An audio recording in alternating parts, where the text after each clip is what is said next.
Hello, welcome to the short story series. Today the story is called Martha Preston by Elizabeth Gaskell. Elizabeth Gaskell was an English novelist and short story writer and even a biographer.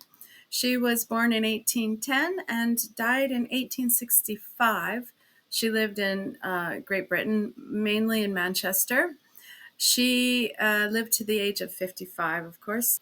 Her most famous works were novels, notably Mary Barton, which was her first novel written anonymously in 1848, after which she wrote North and South, Wives and Daughters, and a novel called Cranford.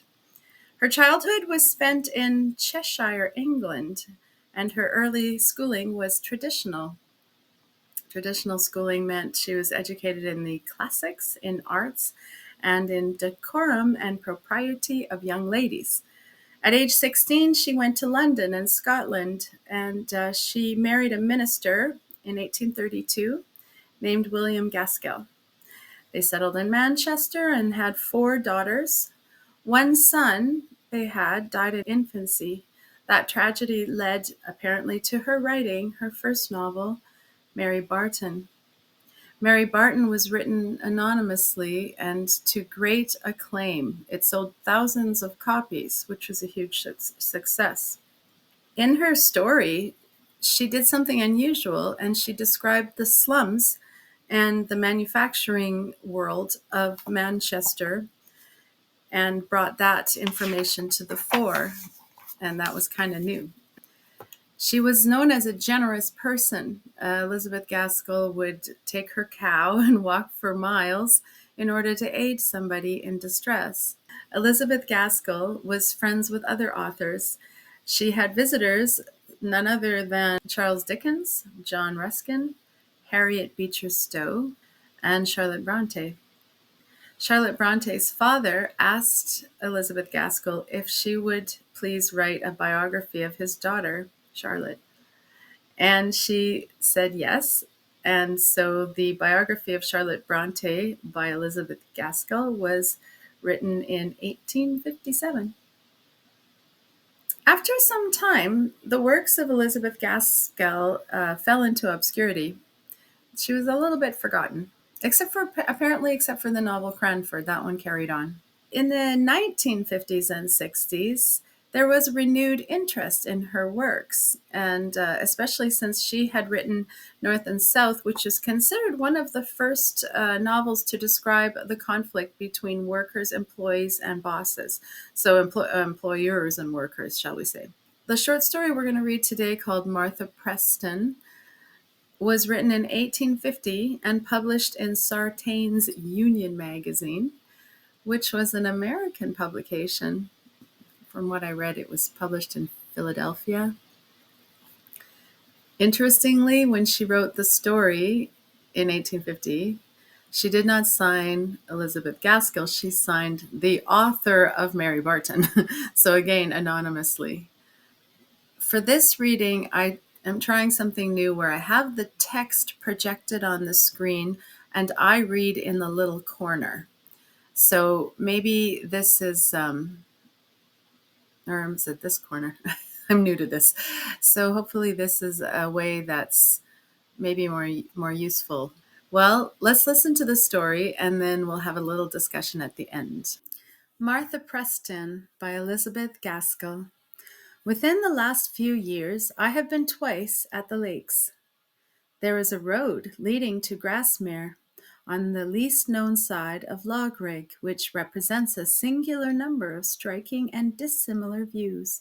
First of all, on departing from the highway to Langdale, you climb a little hill, and there below you, in a sort of grassy basin on the side of Loughrig, lies Wordsworth's favourite Loughrig tarn, the Speculum Dianae, as he loves to call it, oval, deep, and clear as her mirror should be. Then you pass between 2 Westmoreland farmhouses, which shut the road, as it were, and make a little home-like scene, with their gables, and stacks of chimneys, and wooden galleries, and numerous outbuildings, festooned with ivy and climbing roses, which latter straggle through the loose stone wall, and scent the air, already so fragrant with the odors of the wayside herbs, past these homesteads, and you seem to have left all human habitation behind. The very fences disappear, as if the moorland and bog were not worth enclosing, until you come to a little glen, a ravine, a gill, where linger yet one or two of the ancient trees of 𝒚𝒂𝒑𝒉 forest, and, as if they had suggested the idea of planting, in the lower and more open and genial part of the gill there are many of the more hardy trees of a much later date, say 50 years old. But they have spread out their branches and grow unchecked and unpruned, till they form quite a wood of perhaps half a mile long on the bleak mountain side, through which the soft grassy road passes on the way to Red Bank, where first you saw Grasmere lying calm and still, fathoms below you, and reflecting the blue heavens and the purple mountain tops of the glass in its glassy surface. But come back with me to the shady wood on 𝒚𝒂𝒑𝒉's side. We passed a stone cottage, and there, in the more open part, where your attention was called off from the immediate objects by the sunny peep into the valley between 𝒚𝒂𝒑𝒉 and Highclose, you were so absorbed by this glimpse into the bright fertile little dale on the left with its meadow green and mountain gray, that you did not notice the gray old cottage just up above the road in the wood on the right. And yet it was very picturesque, truly a nest in a green hold, with yet enough of sun to gild the diamond-paned windows all through the long afternoon of a summer's day, and high enough to command a view through that opening in the trees for many a mile.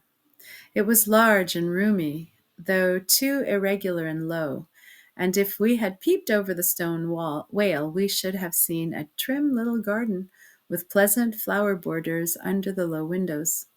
This cottage always struck me as being a beautiful situation, sheltered, but not too much shut in for health, with a bright look out into a distant scene of much variety. But a few years ago, it gave me more a feeling of desolation and hermit-like isolation from the world than it does now. Now there are signs of childhood about, and children's voices blend with the song of the woodbirds.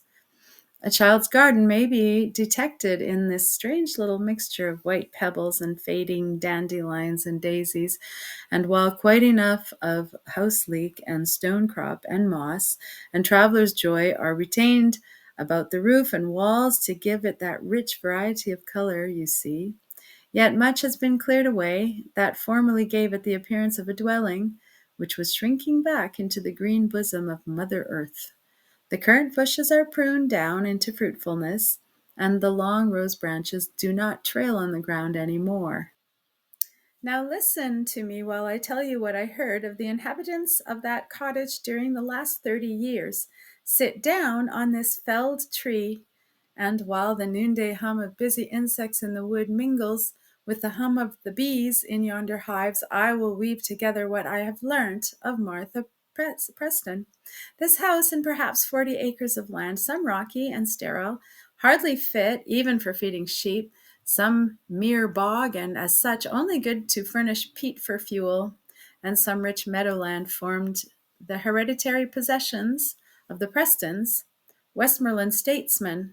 For 200 years, certainly, this nook of land has been theirs, and for nearly as long a time had that house been their habitation.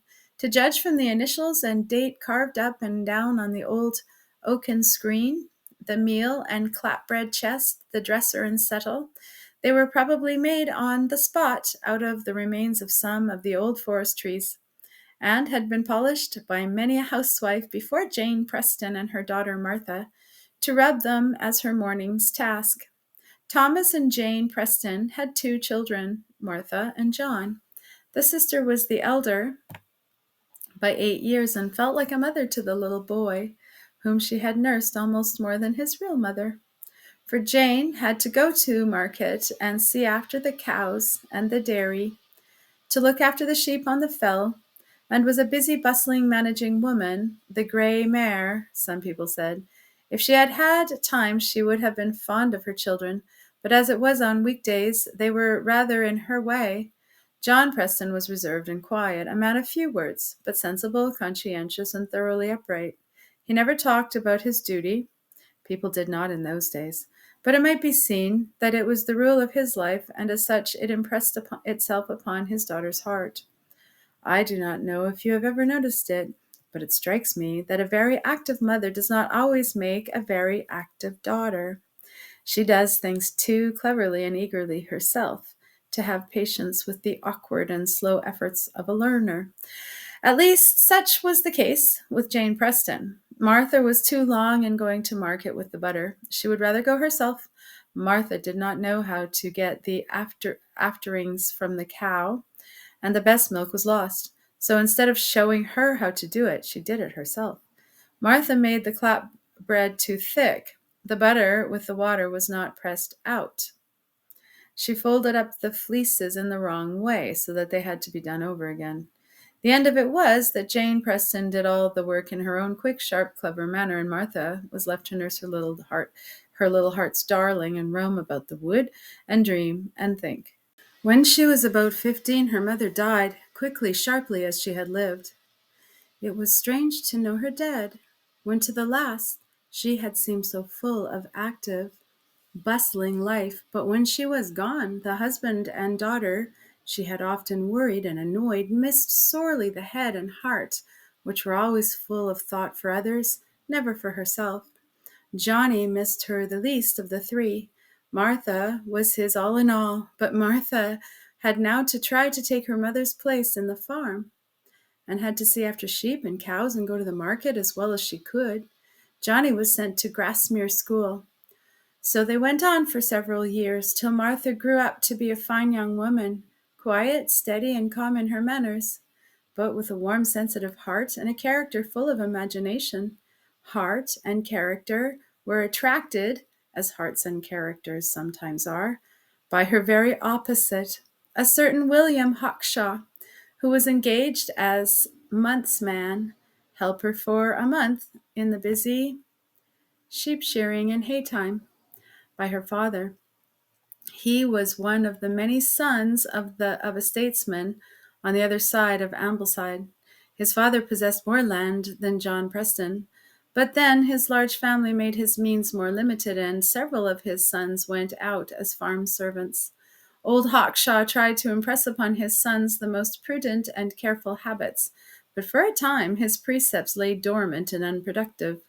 Will Hawkshaw was a fine, handsome young fellow, light-hearted and gay in appearance, full of spirit and life, and bringing a sort of sunshine with him wherever he went, at church or at market. It was the most natural thing in the world that Martha, living in a green solitude with her father and brother, of like retired unsocial habits, should be powerfully attracted by the young man who, as custom is, came to lodge and board with them for the month, and thus was thrown into intimate domestic communion with him. They worked together in the hay. They ran after the truant sheep, and as Johnny once innocently observed, Martha had quite learnt to laugh out loud since Will Hawkshaw had come, for before that her smile had been as noiseless as a sunbeam, but now her laugh gushed into music. The father saw all with calm approval. It was natural young men and young women should take to each other.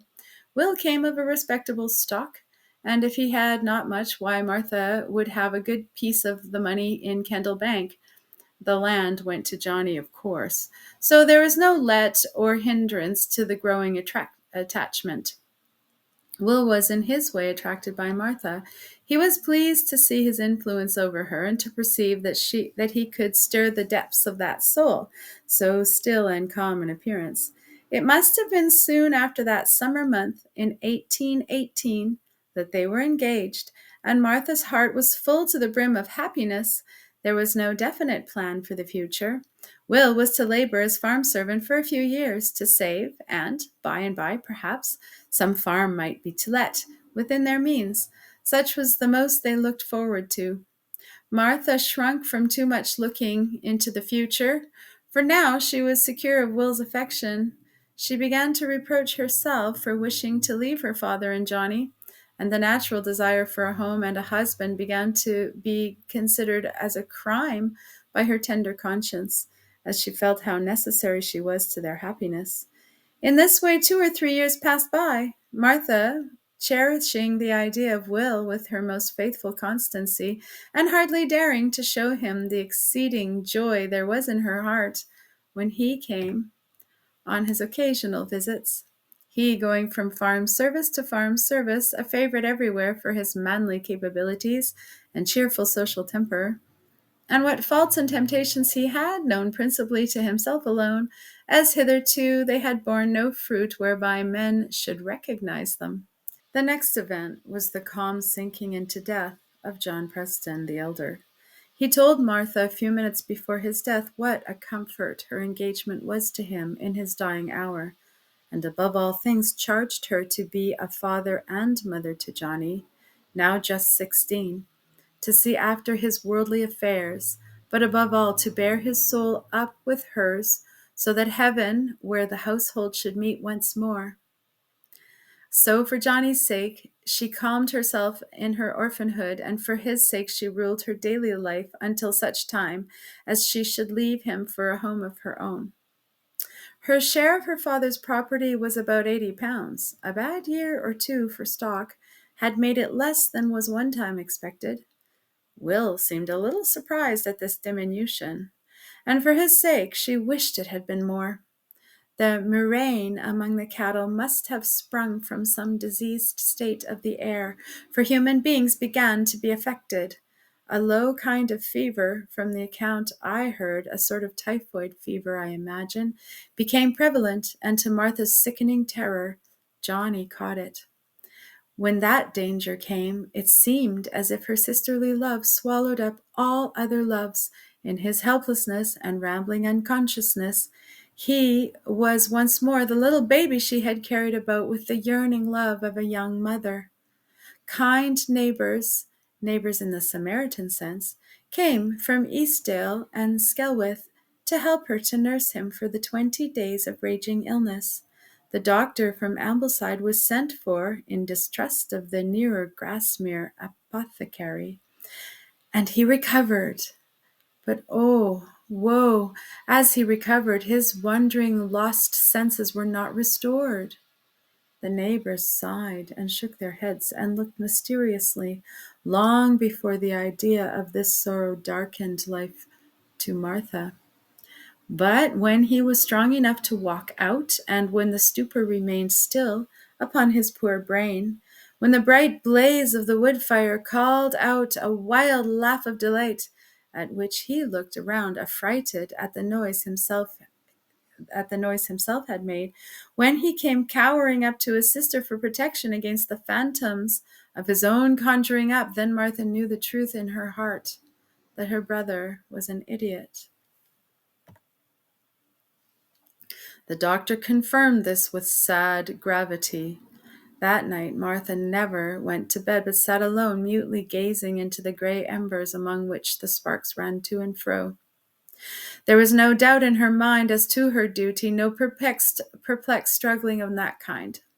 But before her eyes, his life from his babyhood upwards was displayed as a panorama, and that memory of the past and thought of the present made the tears roll unheeded down her cheeks and drop unwiped upon her lap.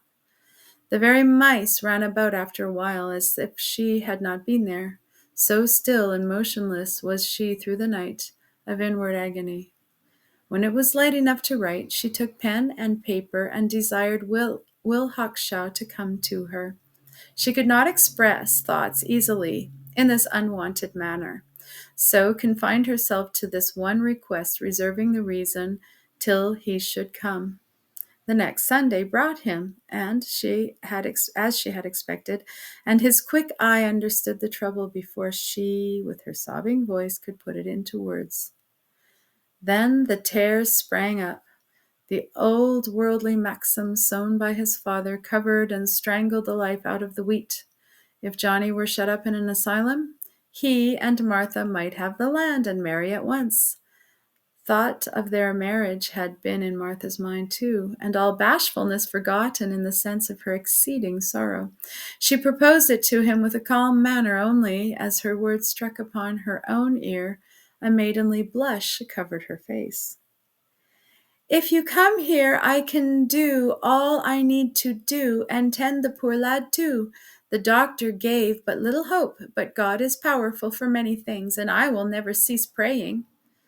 But Will had other thoughts. The covetousness of his heart was as a mail-clad man, and he believed his power over Martha was enough to persuade her to his views.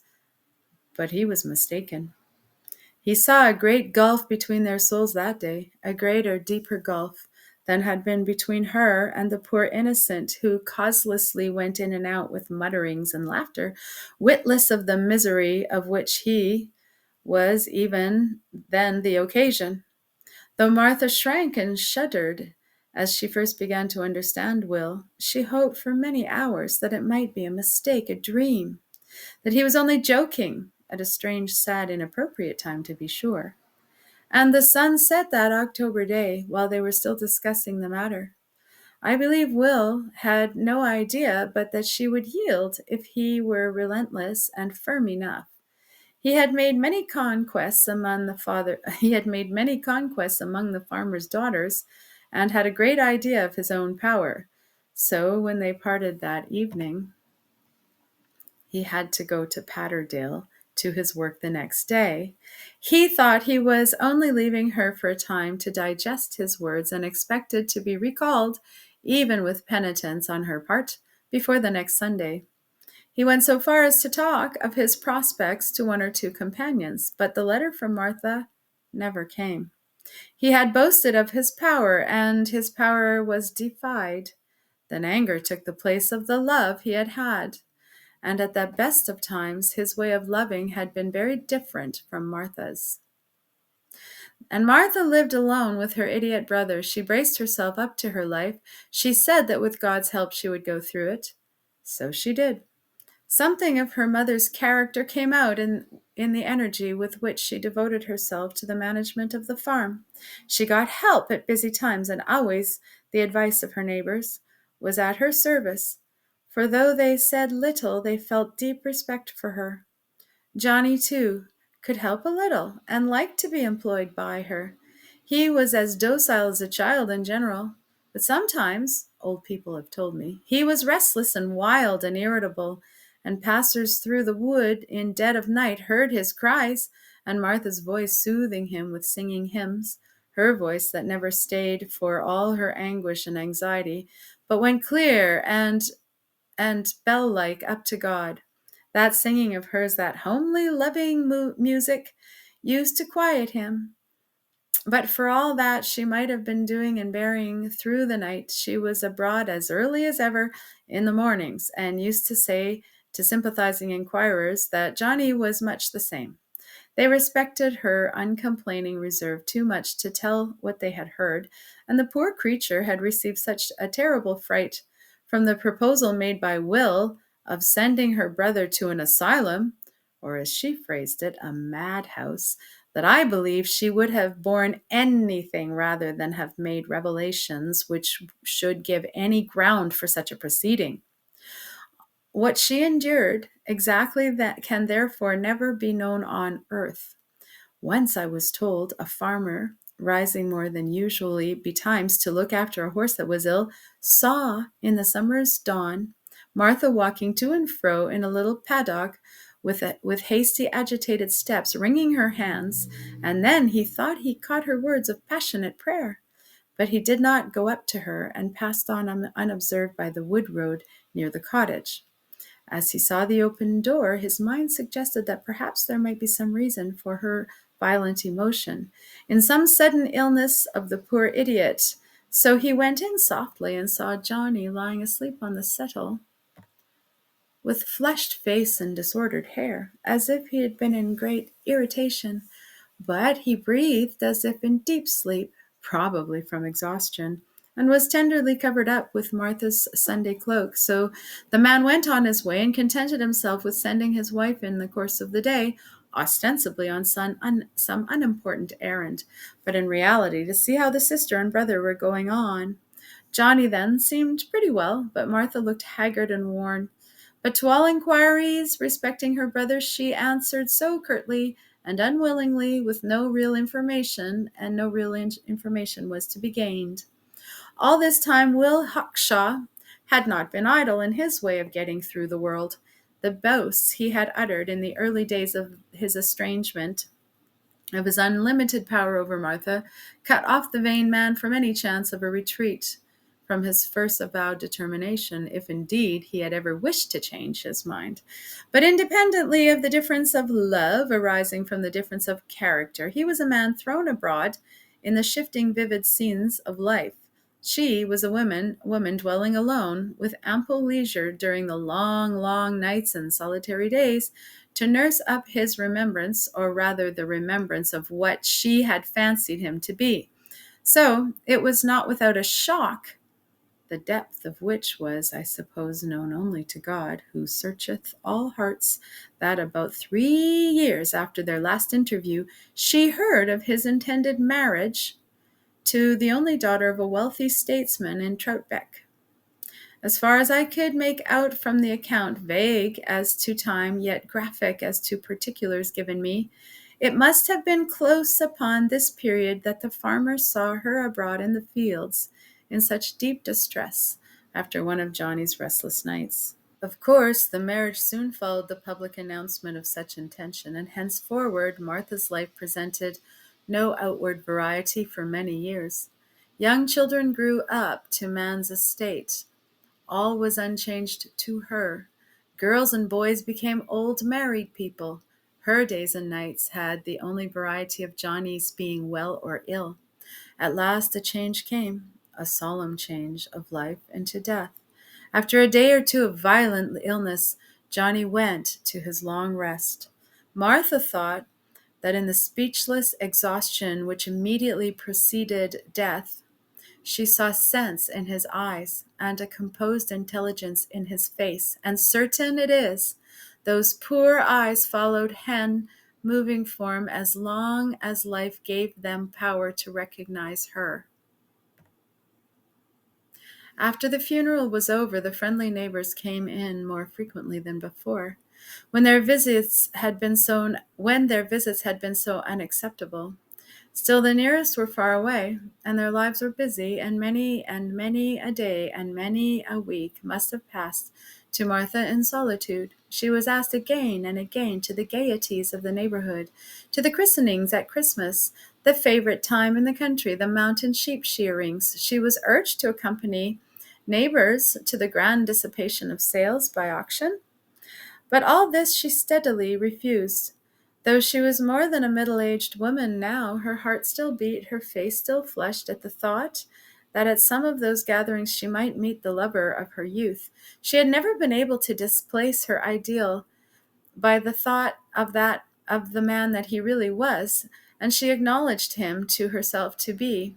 A neighbor took her produce to market and made what little purchases she required. 2 or 3 kindly friends helped her at busy times and were consulted as to the disposal of her accumulating money, for Martha was growing very rich in the simple estimation of the dalesmen, a circumstance about which she scarcely thought herself. Money had but little power to heal the deep, sharp sorrows of her heart. She was growing old alone, with a most lovely nature. She had none to love as she could have done, and God permitted her to have a husband and children, and sometimes in the deep midnight she cried aloud to heaven in her exceeding grief that she had never heard a child's murmuring voice to call her mother. The late autumn, with falling leaves and piping winds and long rainy nights, harmonized with her life, which, like the year, had had a bright, calm spring. In the days now long past, when she strayed about the woods with little Johnny, she saw herself and him happy wanderers. She watched the 2 pictures in her mind's eye, as if they were separate from herself, and so they were by long years of sorrow and disappointment. One winter's night, when evening had shut in unusually early, owing to the black snow clouds that hung like night close around the horizon. She sat looking dreamily into the fire. She saw in the blaze the two children of her imagination roaming to and fro. Her old sheep-dog, Fly, lay at her feet. The cows were foddered for the night. The sheep were penned up in the outhouse close by. Fly had been with her while these duties were being done 3 hours ago. What made the old dog so suddenly restless then? Why did he prick up his ears and go snuffing to the door and then pace back to her with such a meaningful look? "Lie down, Fly, good dog," she said, anxious to resume her dreaming. But Fly would not lie down, and she could no longer dream. Something must be abroad in this heavy snowstorm, she said afterward to a neighbor. She felt as if she must go up to the fell, and sure enough, it was God's guiding which led her out. With the foresight common to the Dales people who know what mountain storms are, she took under her cloak a little vial of gin, which had long been stored up for any emergency. She set out with Fly. The snow fell so fast she was almost blinded at first, and the drifts lay thick where the wind blew them. But she had long confidence in Fly, and he ran straight up the little steep path which led through the wood to the more open part of Lothring Fell. On she went, her cloak white with snow which fell in her face, her very eyelashes. When she emerged into the more open ground, it even fell so thickly that she lost sight of Fly and stood bewildered until he should return to guide her. The wind had ceased for a time, and the air was still and motionless.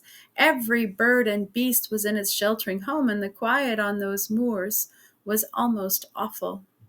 Suddenly, a child's feeble, wailing, hopeless cry smote her ear, and in an instant she pressed on in the direction from whence it came. As she gained upon it, she heard Fly's loud howl for assistance, and that gave her more guidance, for she was sure that he was by the lost wanderer. At last, panting and agitated, she reached the spot where what seemed in that obscurity to be merely a black heap was fast becoming whitened by the ceaseless snow. It was a child, half asleep, in the fatal sleep which precedes death, but not yet unconscious to the pain of the excessive cold which was freezing up his lifeblood. For though he could not speak in reply to her anxious words, he moaned dreamily.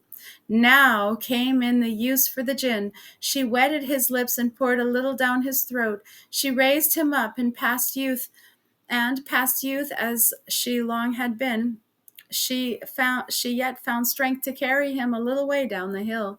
Then she stopped, overpowered for a short time, and then with desperate effort she bore him on to the wood, where at any rate the cold was less piercing. Again she gave him a little gin, and now he was able to walk a few steps, and so with passionate prayers to God, who looked down upon her with that wild night, she dragged him along to her cottage and laid him down within the warm influence of the fire.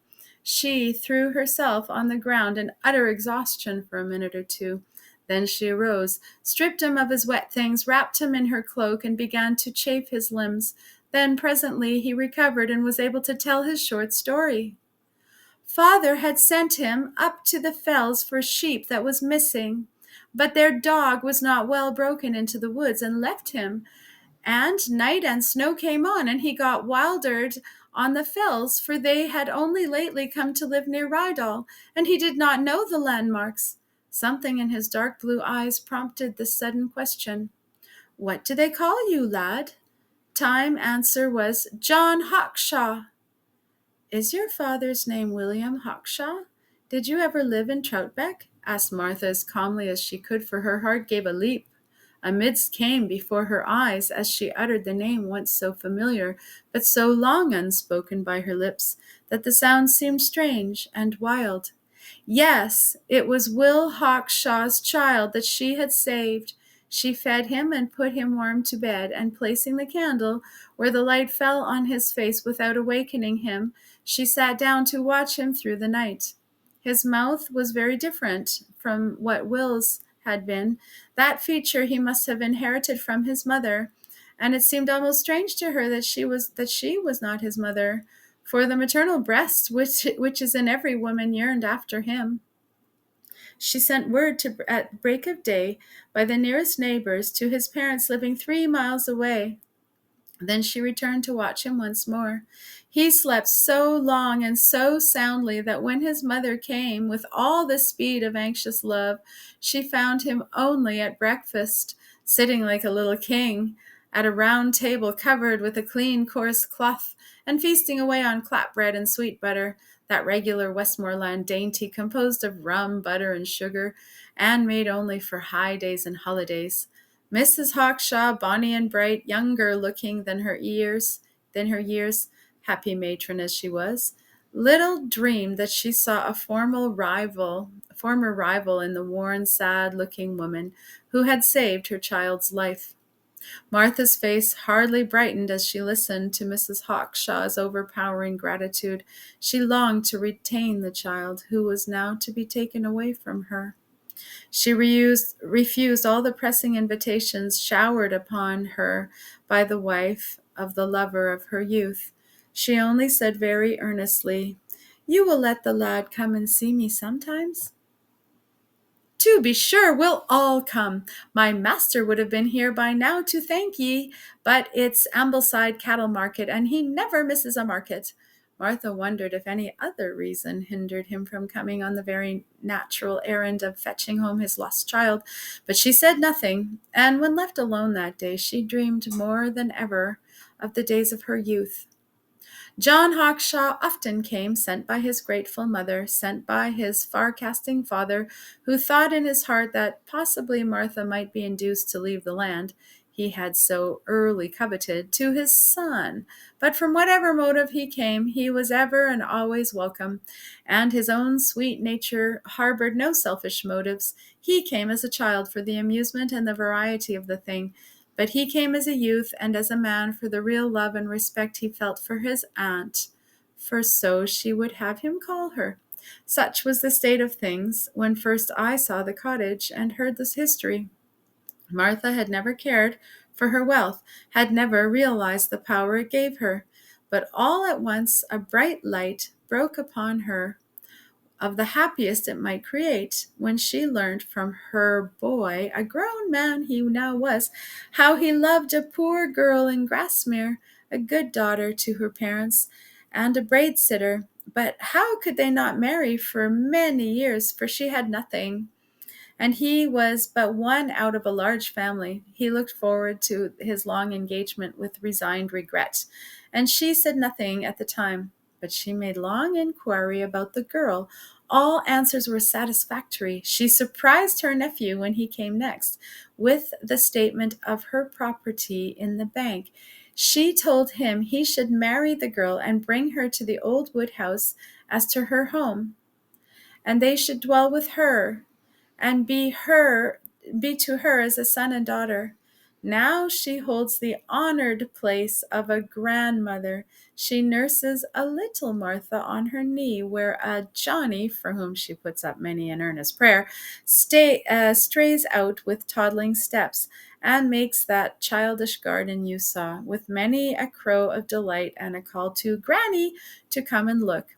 There will not be a grave in Grasmere churchyard more decked with flowers, more visited with respect, regret, and tears, and faithful trust, than that of Martha Preston when she dies. The end. So that is the story of Martha Preston. It's a sad story, but vindicating. There is, at the end, it's the dog who leads her out, and she believes her dog. Her dog is good. And her courage, she displays such courage, stepping out into the cold storm with not even the knowledge of why she's going out, and bracing against it, not even being able to see her way, but following her faithful dog and believing that there is some point to it. And then she encounters the child who she nurses to health. The story ends with her complete joy in being auntie and later on granny, and having an heir, and being of use financially to her heir by presenting him deed to the farm when he becomes engaged. He's not prevented from marrying her as he would have been because of Martha's gift to him. She makes sure to check out the woman that he intends to marry to make sure she is a fine person herself. She doesn't want anybody less than to marry her wonderful son. I say son in quotes. It's not really her son, but she sees him as such.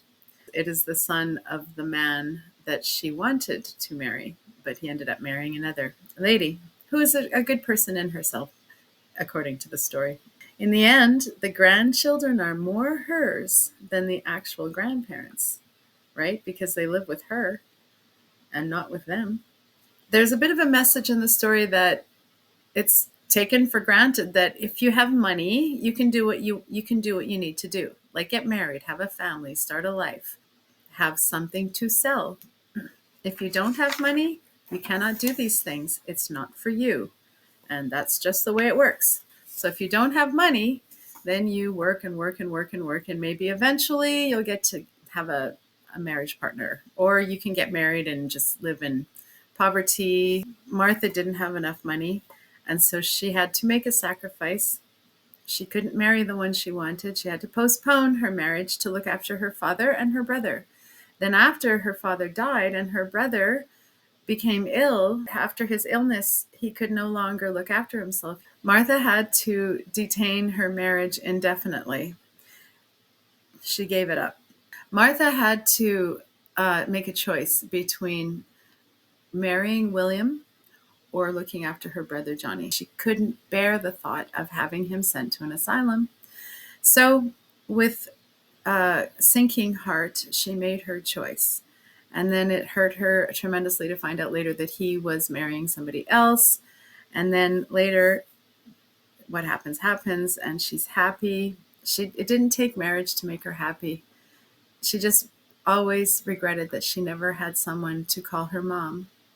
But now she has little children to call her grandma. So the moral of the story, almost in the vein of a fairy tale, is if you are good and you self-sacrifice, and you have pure thoughts and your deeds are noble, that leads to eventual happiness and also riches. Because if your deeds are noble, that means you're a hard worker, and that leads to money for you. So there's those themes as well. Let me know what you think. It's interesting to hear different points of view, and I'm sure there's a lot that I missed. Well, I would love to hear any thoughts that you have, but I do hope that you enjoyed the story.